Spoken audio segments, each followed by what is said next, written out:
Qual a sua visão sobre a grande mídia? Como você consome notícia?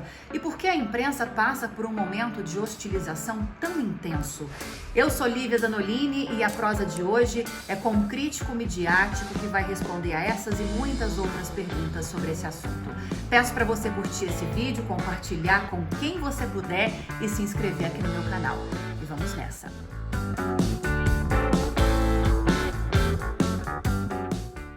Professor Francisco Fernandes, que bom recebê-lo aqui no canal. Seja bem-vindo. Muito obrigado, Lívia. O prazer é meu. Eu sempre acompanho o canal e agora tendo o prazer de participar dessa entrevista. Eu que estou muito feliz, nós aqui do canal estamos muito felizes. Bom, pessoal, o professor Francisco Fernandes Ladeira, ele é autor desse livro aqui lançado recentemente, 10 anos de Observatório da Imprensa, a segunda década do século XXI, sob o ponto de vista de um crítico midiático.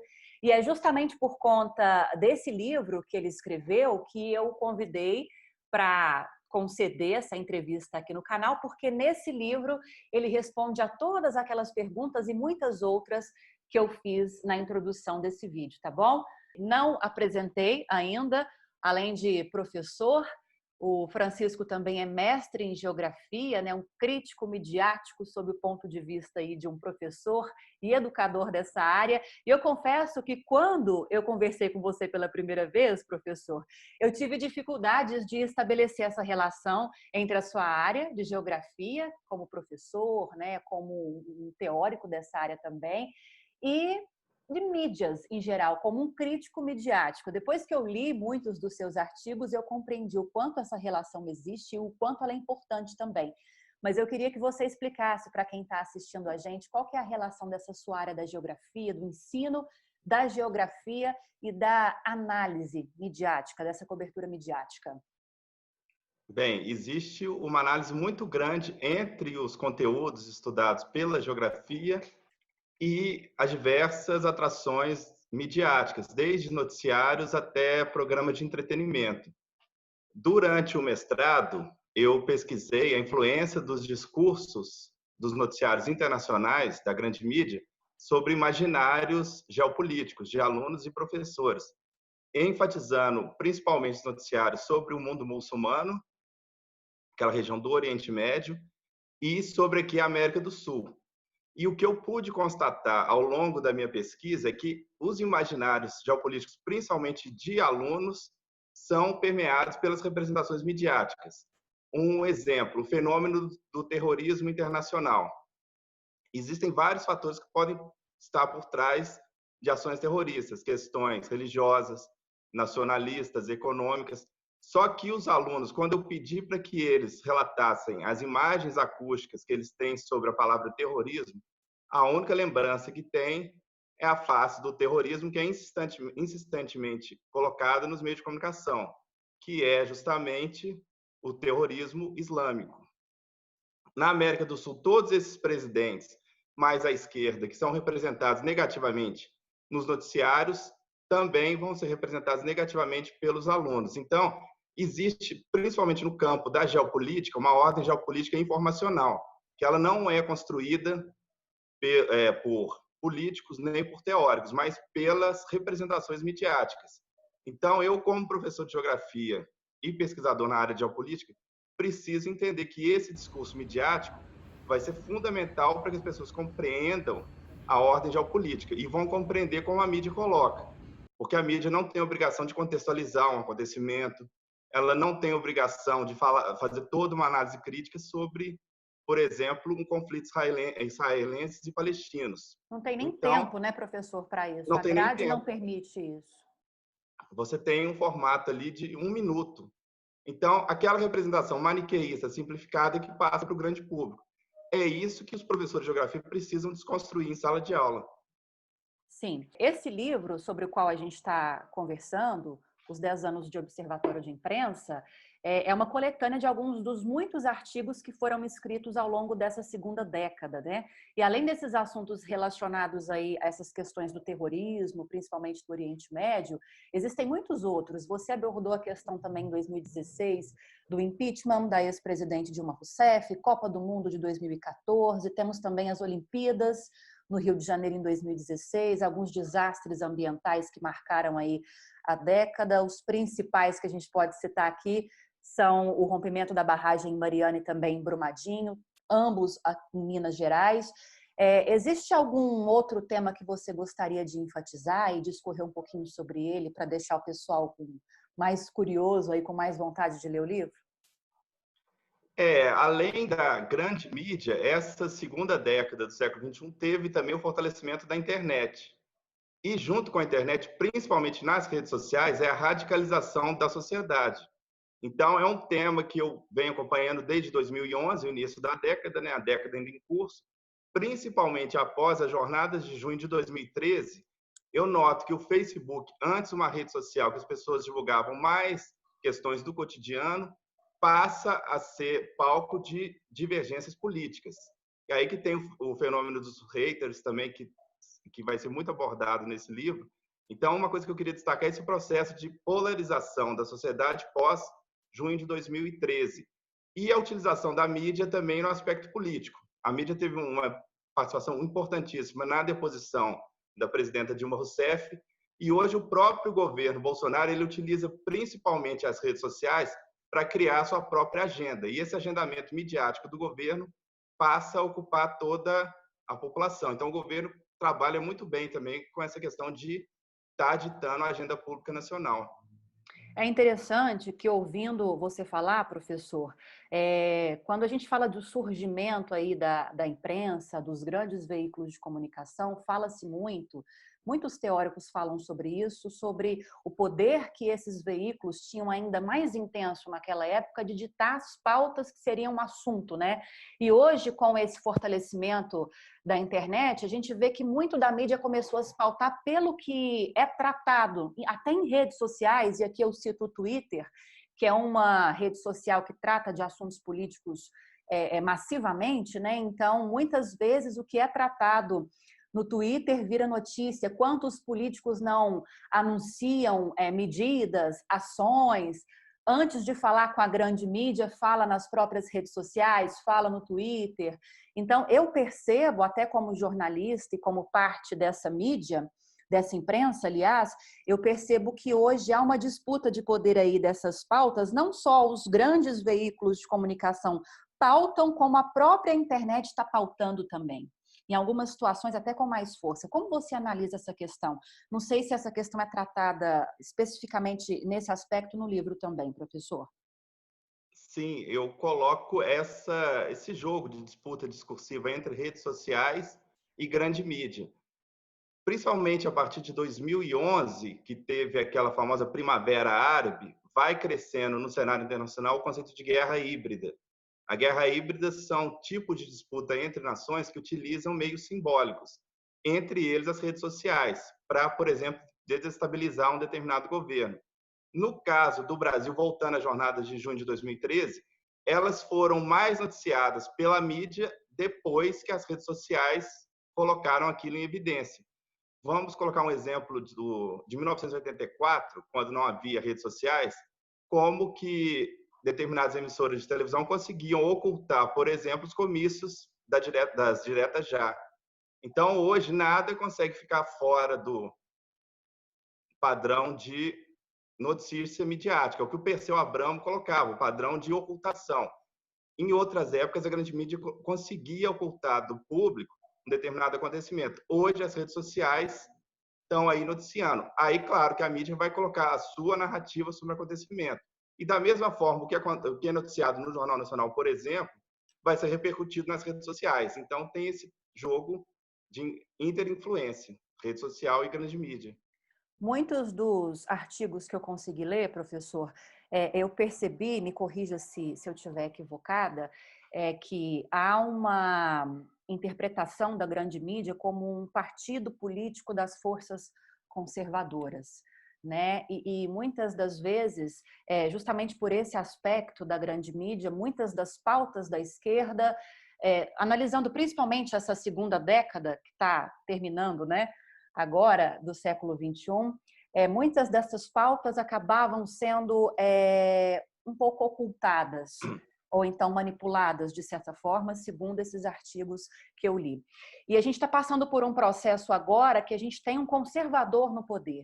Eu queria, por mais que eu acredite que isso não esteja no livro, porque é agora, né, muito recente, queria que você me falasse qual é a sua análise em relação à cobertura da mídia com esse poder agora conservador, com esse governo conservador no poder. Como você analisa essa cobertura midiática?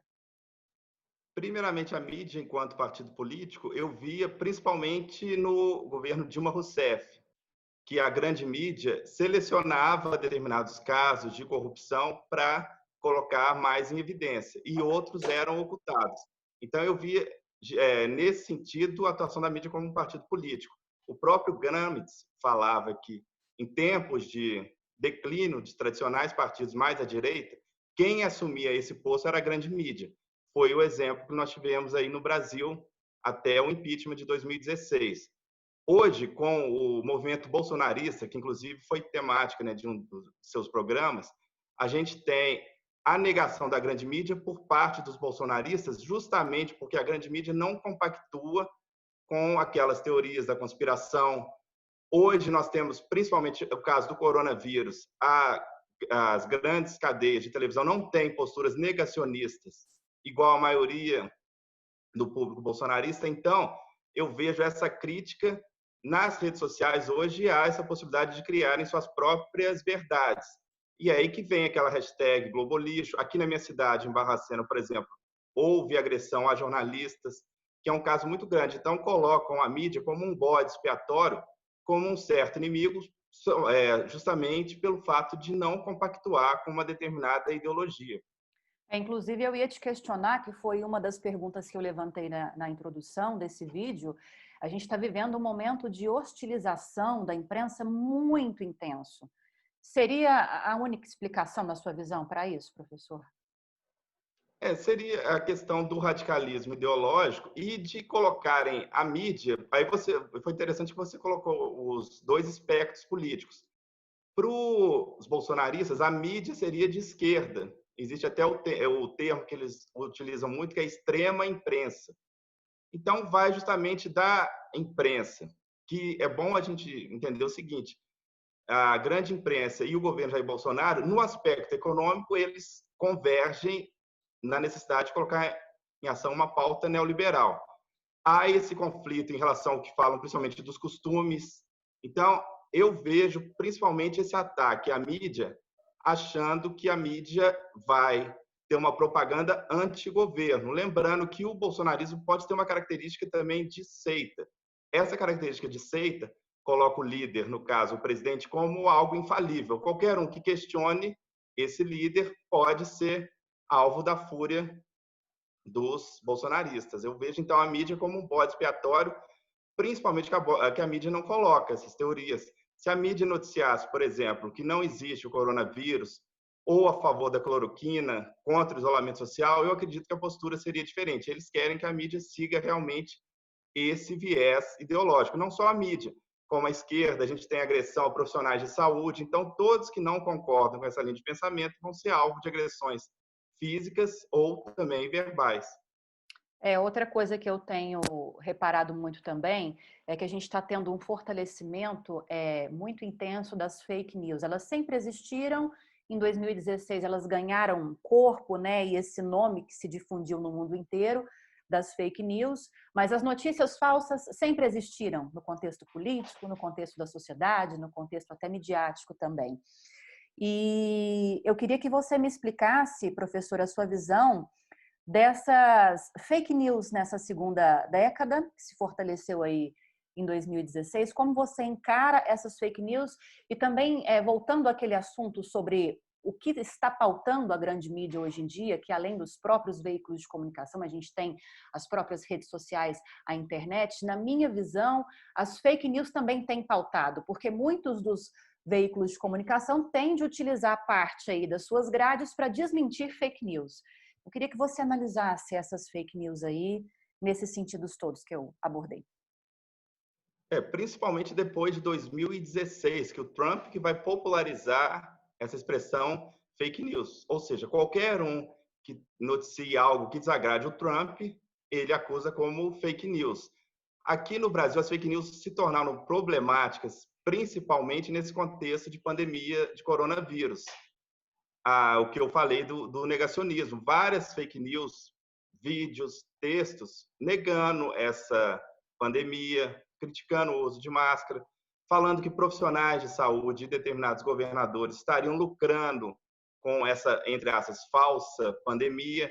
Então, esse perigo das fake news hoje é também algo de saúde pública. E lembrando o caso famoso lá do Guarujá, de 2014, que é de conhecimento muito do grande público, que naquela onda de radicalização ideológica da sociedade, que eu falei de fazer justiça com as próprias mãos. Então, as fake news elas têm desde dessa problemática simbólica de uma fake news ilustrativa, irônica, até causar problema de saúde. Esse período da pandemia é emblemático. E daí que, em um dos meus artigos, que não está nesse livro, mas que eu escrevi esse ano para o Observatório da Imprensa, é elogiando justamente o fato de a imprensa, principalmente no começo da pandemia, teve uma atuação muito interessante para desmistificar essas fake news, que estava, paralelamente à pandemia, também estava o problema da informação. Então, isso foi interessante, justamente para a população ver que realmente existe essa pandemia, isso não é uma gripezinha, não é algo a se negar. Então, eu vejo o papel muito importante da mídia. Por outro lado, também a gente não pode pensar que o fato da mídia estar desmistificando a fake news, que a mídia seja neutra, que tenha um discurso que não tenha compromisso com nenhuma força econômica, social, ideológica, mas hoje eu vejo um papel interessante da mídia nesse ponto, de desmistificar fake news, porque estão virando problemas de saúde pública. Professor, dentro da sala de aula você consegue trabalhar com os alunos a importância desse olhar crítico em relação ao que é proposto, ao que é colocado pela mídia, mas não é possível ter esse controle em relação a toda a população. Eu acredito que um dos intuitos do seu livro foi justamente abrir os olhos das pessoas para esse olhar crítico ao consumir notícias. Que postura você orienta as pessoas a terem em relação à grande mídia, aos veículos de comunicação? É preciso consumir notícia, mas que olhar ter ao consumir notícia? No nosso caso, como professores, há um primeiro problema que é muito grande já durante a graduação.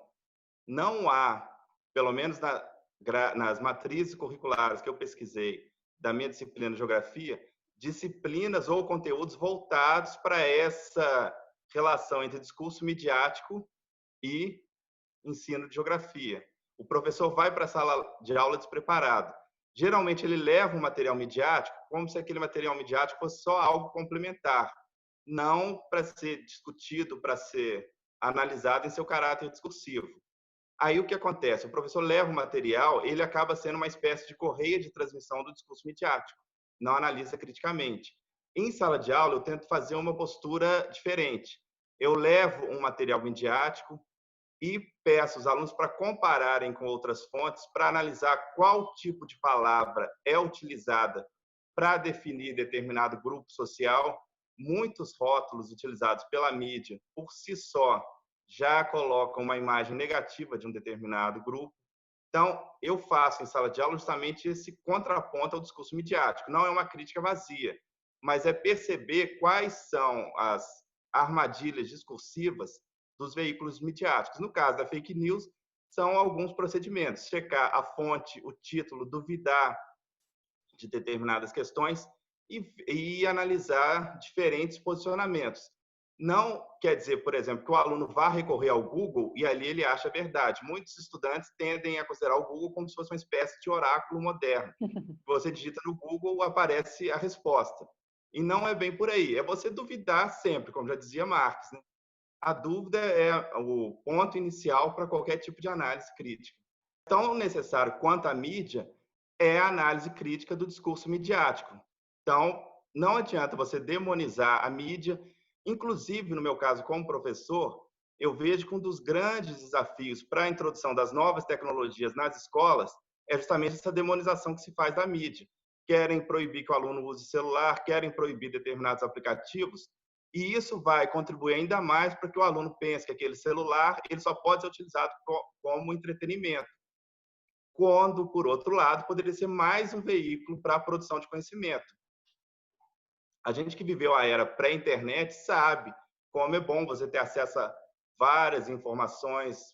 Você hoje não está preso a um discurso único. Então, isso é muito interessante. Eu vejo de uma maneira muito positiva os meios de comunicação, desde que você saiba utilizá-los. Professor, muito obrigada por ter reservado alguns momentos aí do seu fim de semana para falar com a gente. Estou gostando bastante do livro. Continue o seu trabalho, parabéns. E espero que nós possamos ter outras oportunidades de conversar de novo.